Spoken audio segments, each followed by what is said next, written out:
L'une des difficultés les plus fondamentales pour les tenants de l'univers matérialiste est la question du commencement. Le christianisme a longtemps prétendu que l'univers avait été créé. À présent, nous avons la théorie du Big Bang qui suggère que le commencement s'est produit à un certain moment. Pourtant, la même question demeure. S'il ne peut y avoir une cause non causée, alors qu'est-ce qui a créé Dieu ? Le christianisme donne différentes réponses à cela, et la réponse d'Augustin fut que Dieu est en dehors du temps. D'une certaine façon, c'est une bonne réponse.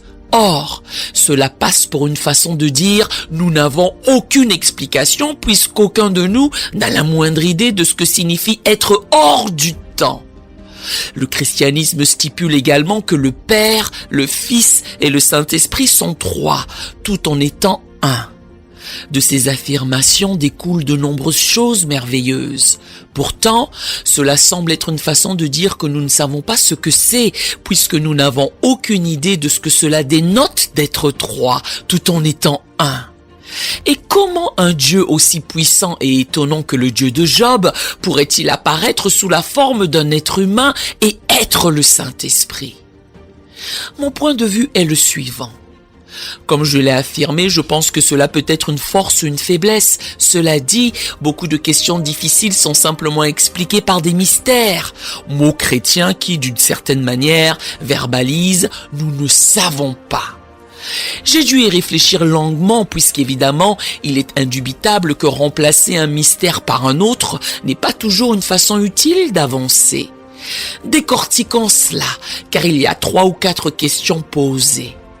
Venons-en à la première qui m'intéresse vu qu'elle est devenue un grand centre d'intérêt récemment, tant en Amérique du Nord qu'en Grande-Bretagne et en Europe. Tout le monde en parle alors que je m'imaginais l'avoir laissé en Russie.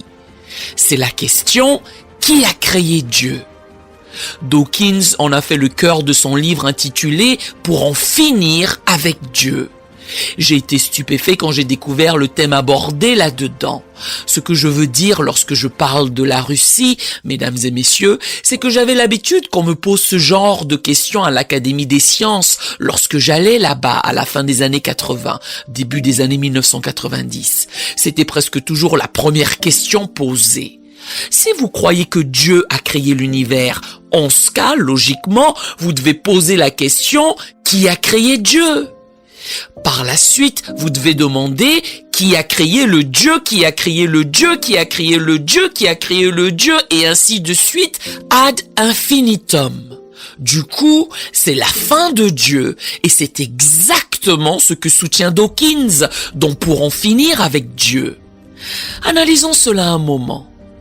Qui a créé Dieu ? Si vous posez cette question, cela montre immédiatement que vous catégorisez Dieu comme étant créé. Vous parlez d'un Dieu créé. Imaginez un peu si Richard Dawkins avait écrit un livre intitulé « Pour en finir avec un Dieu créé ». Je suis convaincu que peu de gens l'auraient acheté, en raison du fait que je n'ai pas besoin qu'il me débite que les dieux créés sont une illusion, puisque nous les appelons généralement des idoles. Or, cette question est passionnante, vu que c'est l'illustration d'une question qui exclut déjà l'explication qui a le plus de chances d'être vraie. L'affirmation chrétienne est que Dieu n'a pas été créé. En conséquence, si Dieu n'a pas été créé, au commencement était la parole, et la parole était avec Dieu, et la parole était Dieu. Jean 1:1. Il était déjà. Ainsi, la revendication centrale des chrétiens, du judaïsme et de l'islam également, est que Dieu est éternel. De la sorte, par définition, la question ne s'applique même pas à lui et c'est extrêmement important. La seule façon d'en tirer quelque chose au sens négatif est de supposer que tout est dans la catégorie du créé. Or, c'est aller à l'encontre de la question originale et les Grecs s'y intéressaient. Voilà pourquoi l'évangile de Jean débute par ces mots. Au commencement était déjà la parole. Ensuite, il a formulé que toutes choses ont été faites par elle. Verset 3. Les Grecs s'intéressaient à la question de 2 catégories.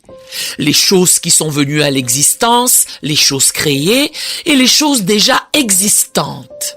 La question se résume à ceci. Existe-t-il une chose ou un être qui n'ait jamais été créé? C'est la revendication chrétienne et on l'appelle Dieu. Toutefois, il y a un petit codicille à cela. J'ai eu un débat avec Richard Dawkins sur ce même sujet à Oxford. Je lui ai dit, Richard, vous attestez que la question de savoir qui a créé Dieu est légitime. Je ne partage pas cet avis. Néanmoins, laissez-moi présumer que ça l'est. Vous croyez que l'univers vous a créé? Je vous encourage maintenant à vous poser votre propre question. Qui a créé votre créateur? J'attends toujours la réponse avec impatience. C'est la première partie. Passons brièvement au deuxième point.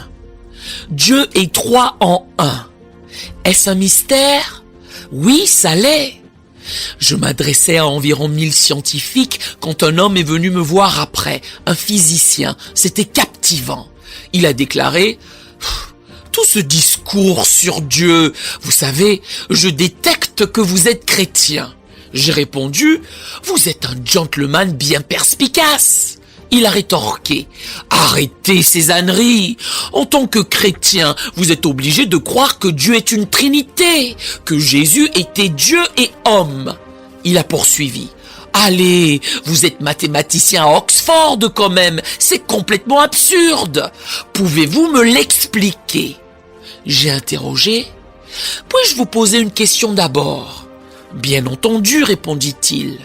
Dites-moi, qu'est-ce que la conscience? » Il a réfléchi un instant, puis a murmuré « Je ne sais pas. » J'ai riposté « Pas de souci, je vais en poser une plus facile. » « Qu'est-ce que l'énergie? » Il a répliqué « Je suis physicien, je peux mesurer l'énergie, je peux l'utiliser. » Je l'ai interrompu. « Vous savez bien que ce n'est pas ma question. » « Qu'est-ce que c'est ?» ai-je insisté.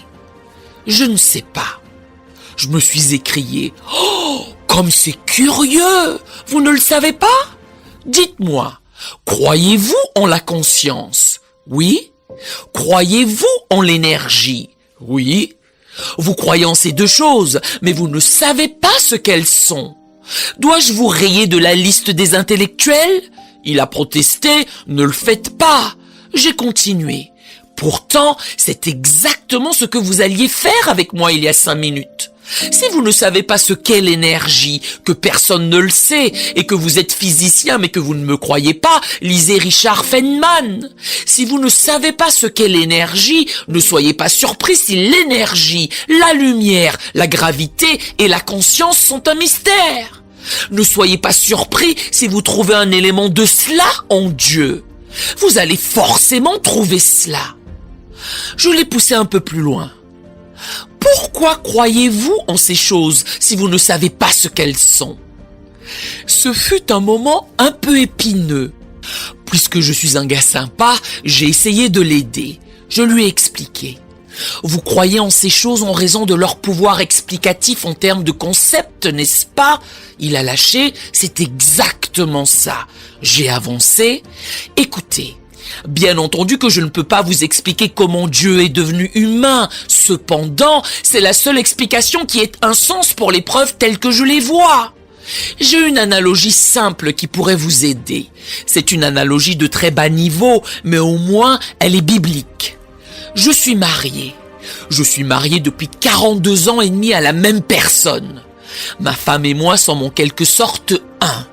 Nous sommes 2 personnes dans une seule chair, selon la Bible, une unité.